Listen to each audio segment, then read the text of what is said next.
So this morning, we also talk about decision-making process. Now, it was talked about rational and irrational. So I have a dilemma that I need to resolve. And I will try to resolve it the way Mr. Trompenaar does it. So for anyone that have a dilemma, I'm going to do it this way. Sorry for you guys, but my dilemma, Vijay, are you here? Well, with you, I have to be. Both my body and my mind.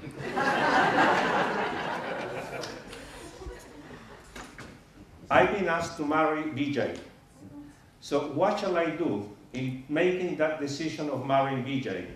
So should I take a rational decision or should I take an irrational decision? What do I follow?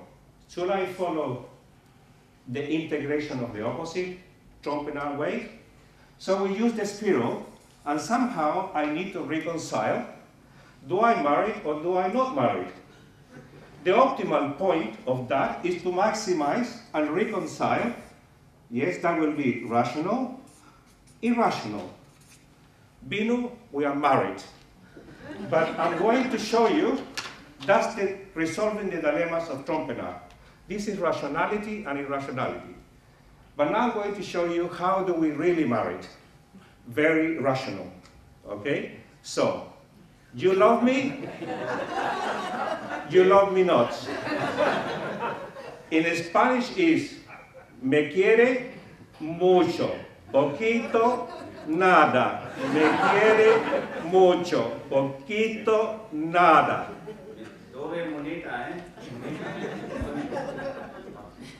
You see what I mean? We are brainwashed.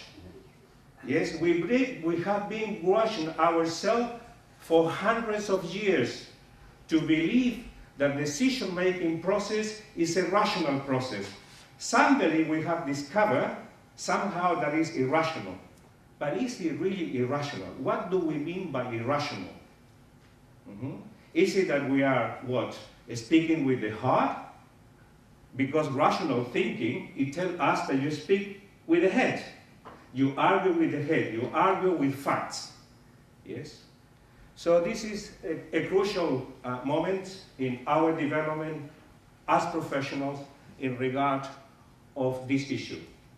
Now, the advance of science, the advance of technology, is allowing us increasingly to understand better the complexity of the individual.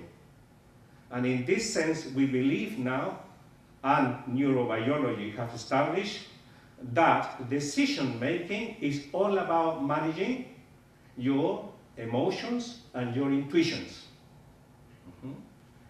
So we are now moving into a new area, thanks to neurobiology.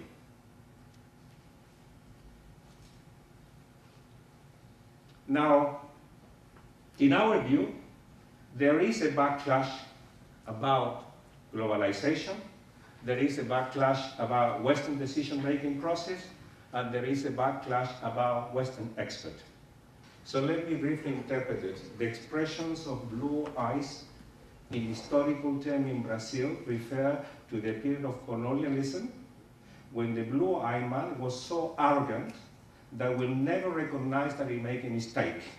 That's the simple interpretation of this, and I wrote a paper already on this issue.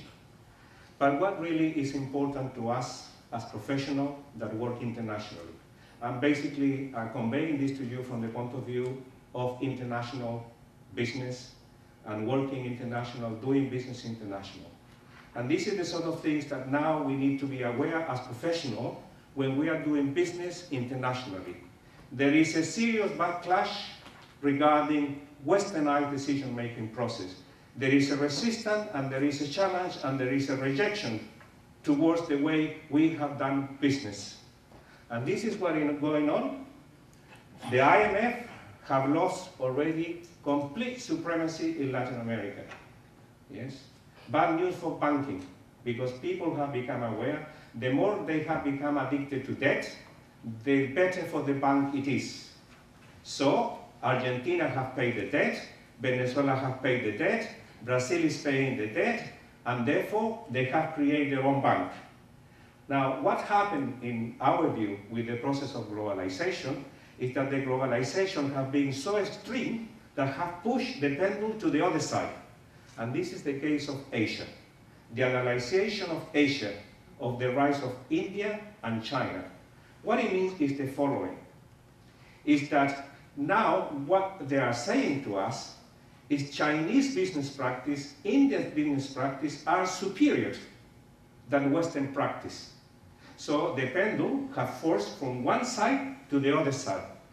What is happening? Chinese companies buying French companies, they want the French to become Chinese in France. Brazilian companies buying German companies, they want the German to become Brazilians in Germany. Mexican companies, like Cemex, which I work for them, they want the Cemex way. So they buy big companies in Europe, the largest one, but the European, when they see the Mexican, they think they are dealing with Mexican. But Cemex doesn't have a single little bit of Mexican. It's a corporate corporation largely based on American corporate culture. Can you see the problem that these sort of issues face? Then we got the Iranian resistance.